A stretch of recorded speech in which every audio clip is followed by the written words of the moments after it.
المنتج الرابع واللي هو قبل الاخير مع تجربه جميله جدا بتشوفون فعاليتها الان.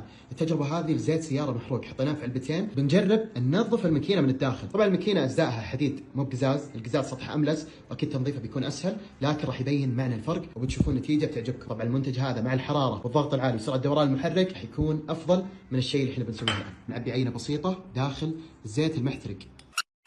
بعد ما سكرنا الان بنرجع العينتين كلها. اتوقع واضح اي واحد فيهم اللي فيه المنتج. شوف الفرق، فرق والله يا عيال واضح. على سبيل المثال قاعدين نغير الزيت، فضيهم هنا. طبعا مع الحراره وسرعه دوران المحرك راح تكون نتيجه افضل. اتوقع واضح عندكم اي علبه اللي حطينا فيها الفلاش والعلبه اللي ما حطينا فيها الفلاش.